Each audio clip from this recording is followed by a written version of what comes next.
નમસ્કાર આંગણવાડી કર્મચારી બહેનો, સ્વાગત છે તમારું આપણી આ યુટ્યુબ ચેનલમાં જેનું નામ છે ગુજરાતી જીકેની જમાવટ. તો ગત 20 ઓગસ્ટ 2025ના રોજ ગુજરાત હાઈકોર્ટની ડિવિઝન બેન્ચ દ્વારા રાજ્ય સરકારને આંગણવાડી કાર્યકર અને તેડાગર બહેનને જે સંવર્ગો છે તે કર્મચારીઓના માનદ વેતનમાં 14,800 રૂપિયા વધારો કરવાનો આદેશ આપ્યો છે. આ આદેશને પગલે હવે ગુજરાત રાજ્ય સરકારના નાણાં વિભાગ અને મહિલા બાળ વિકાસ વિભાગ દ્વારા કવાયત હાથ ધરવામાં આવી છે, કારણ કે ગુજરાત હાઈકોર્ટના ડિવિઝન બેન્ચે ગુજરાત સરકારને આગામી 6 મહિનામાં એટલે કે 28 ફેબ્રુઆરી 2026 સુધીમાં આ પગાર વધારો લાગુ કરવાનું જે છે તે આદેશમાં હુકમ કરવામાં આવ્યો છે. ત્યારે ગુજરાત સરકારના મહિલા અને બાળ વિકાસ વિભાગ દ્વારા ગત 16 સપ્ટેમ્બર 2025ના રોજ નાણાકીય વર્ષ 2026-27ના અંદાજો અને નાણાકીય વર્ષ 2025-26ના સુધારેલા અંદાજો તૈયાર કરવા બાબત સાથે જ જે અલગ અલગ જે આંગણવાડી કેન્દ્રો અત્યારે હાલ કાર્યરત છે તેમાં કાર્યરત જે બહેનો છે તેમના માનદ વેતન અને તેના ખર્ચાઓ વગેરેને લઈ અને એક માહિતી માગવામાં આવી છે. આ માહિતી પરથી હવે એવું દેખાઈ રહ્યું છે કે આગામી સમયમાં ગુજરાત રાજ્ય સરકારના મહિલા અને બાળ વિકાસ વિભાગ દ્વારા જે છે તે નાણાં વિભાગ સાથે વિચાર વિમર્શ કરવામાં આવશે અને ક્યાંક ને ક્યાંક દિવાળીના તહેવારો પહેલાં અથવા તો દિવાળીના તહેવારો બાદ સરકાર દ્વારા જે છે તે પગાર વધારો જાહેર કરવામાં આવી શકે છે. તો આજના વિડીયોમાં વિગતવાર જાણીએ કે મહિલા અને બાળ વિકાસ વિભાગના જે વર્ષ 16 સપ્ટેમ્બર 2025નો જે પરિપત્ર છે તે પરિપત્રની શું વિગત છે અને તેમાં શું માહિતી માગવામાં આવી છે તેને લઈ અને વિડીયોમાં વિગતવાર ચર્ચા કરીશું. તો વિડીયોના અંત સુધી આપ બન્યા રહો. જો આપ અમારી ચેનલમાં પહેલીવાર વિડીયો જોતા હોય, નવા સબસ્ક્રાઈબર હોય, તો અમારી ચેનલને બહેનો સબસ્ક્રાઈબ કરી લેશો, જેથી કરીને ચેનલ પર મૂકવામાં આવતા આવા આંગણવાડી પગાર વધારાના પરિપત્રો ન્યૂઝ તમને સરળતાથી ઉપલબ્ધ થઈ જાય. તો ગુજરાત સરકારને જ્યારે હાઈકોર્ટ દ્વારા ટકોર કરવામાં આવી છે કે આગામી સમયમાં 6 મહિનાની અંદર સરકાર દ્વારા બંને સંવર્ગો એટલે કે કાર્યકર અને તેડાગર બંનેના વેતનમાં જે ગુજરાત સરકારના વર્ગ 4ના લઘુત્તમ પગાર પ્રમાણે 14,800 રૂપિયા પગાર વધારો કરી આપવો, ત્યારે આ પગાર વધારાને અનુરૂપ હવે ગુજરાત સરકારના મહિલા અને બાળ વિકાસ વિભાગે કવાયત હાથ ધરી છે. હાલમાં ગુજરાત સરકારના મહિલા અને બાળ વિકાસ વિભાગ દ્વારા તમામ જિલ્લાના જે પ્રોગ્રામ ઓફિસર્સ છે, તમામ જિલ્લાની જે ICDS કચેરીઓ છે ત્યાંથી નાણાકીય વર્ષ 2026-27ના અંદાજો અને નાણાકીય વર્ષ 2025-26ના સુધારેલા અંદાજો તૈયાર કરવા બાબત સાથે જ જિલ્લામાં કાર્યરત તમામ આંગણવાડી કેન્દ્રોના જે આંગણવાડી કાર્યકર અને તેડાગર બહેનોની સંખ્યા અને જે છે તે હાલમાં મળતો પગાર તમામ માહિતી જે છે તે માંગવામાં આવી છે.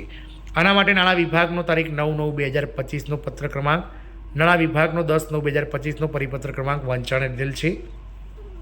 પરિપત્રની વિગત છે: મહિલા અને બાળ વિકાસ વિભાગની સર્વે શાખાઓ અને વિભાગ હેઠળના સર્વે ખાતાના વડાઓએ વંચાણમાં લીધેલ નાણાં વિભાગના 9/9/2025 અને 10/9/2025ના પરિપત્રની વિગતો વંચાણે લઈ તે મુજબની કાર્યવાહી અનુસરવાની રહેશે.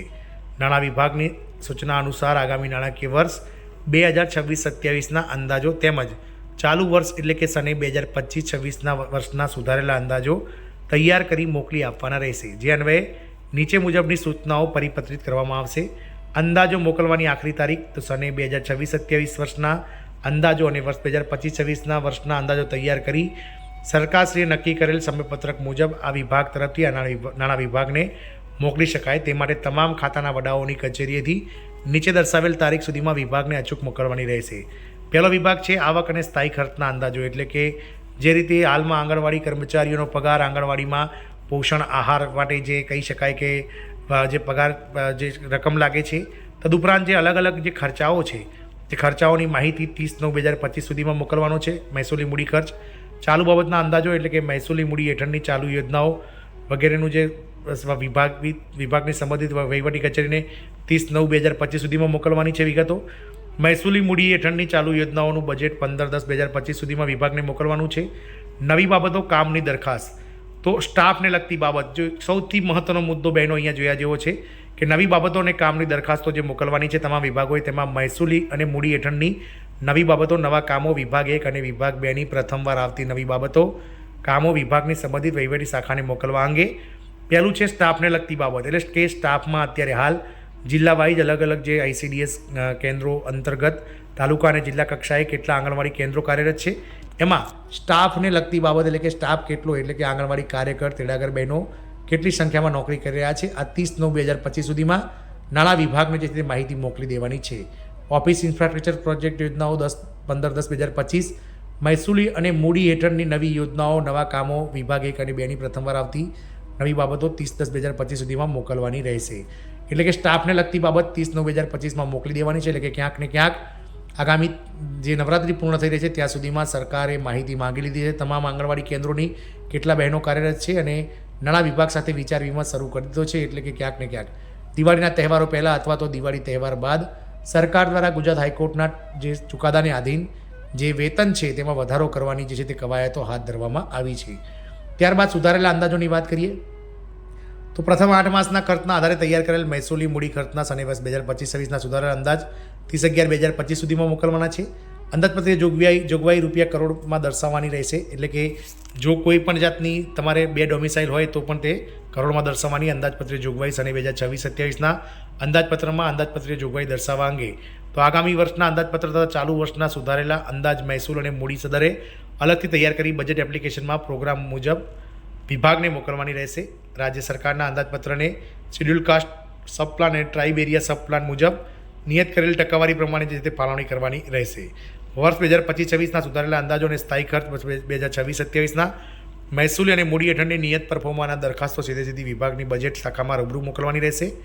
વર્ષ 2026-27ની ચાલુ બાબતો નવી બાબતોની નિયત પરફોર્માની દરખાસ્તો વિભાગની સંબંધિત વહીવટી શાખાઓને રૂબરૂ મોકલવાની રહેશે. સ્થાયી ખર્ચના અંદાજો જે છે તે સરકારના નીતિ નિયમ મુજબ મોકલવાના રહેશે. ચાલુ બાબતના અંદાજો જે પણ સરકારના નીતિ નિયમ મુજબ નવી બાબતની વાત કરીએ તો વડી કચેરીઓ અંદાજ તરફથી અંદાજપત્ર પ્રકાશનમાં સમાવેશ કરવા અંગે નવી બાબતો કે જે તે એક જ પ્રકારની અને એક સરખા હેતુવાળી અને સરખા પ્રકારના કામો અંગેની હોય તેને અલગ અલગ કરી અંદાજપત્રમાં સમાવેશ કરવા માટે મોકલવાને બદલે તે દરખાસ્તોને એકત્રિત કરીને ખર્ચ પ્રભાગની મંજૂરી મેળવવાની જરૂર રહેશે. અનાવર્તકને લગતી બાબતો જે છે તેને લઈને પણ જે છે તે નવા વર્ષમાં જે છે તે મહેકમને લગતી નવી બાબતો કે જેમાં નવી નિયમિત જગ્યા ઊભી થતી હોય તો તે 12 માસના અંદાજો ન સૂચવવા માત્ર 3 માસના અંદાજો સૂચવવાના રહેશે. નવી બાબતની દરખાસ્તના લખાણ ખૂબ જ ટૂંકા સ્પષ્ટ અને મુદ્દાસર અને 200 શબ્દોની મર્યાદામાં લખવાનું રહેશે. સુધારેલા અંદાજો તો જે રીતે વહીવટી સુધારા શૂન્ય કરી શકાય છે ચાલુ વર્ષની એફડી 31 માર્ચ 2026 સુધીમાં જે પીએલએમાં રાખી શકાય નહીં. સીસીએસ યોજનાઓના જે ફોર્મ છે તે વગેરે ભરી અને સરકારને મોકલવાના રહેશે. અંદાજપત્રની તૈયારી કરેલી જે વિગતો છે તે પરિણામલક્ષી ગ્રીન બજેટ 20 મુદ્દા અમલીકરણ સંબંધિત કાર્યક્રમ બને નાણામંત્રીનું અંદાજપત્ર પ્રવચન વગેરેની રાહ જોયા વિના આ તમામ બાબતો સમયસર તૈયાર કરી નિયત સમયમાં મોકલી દેવાનું છે.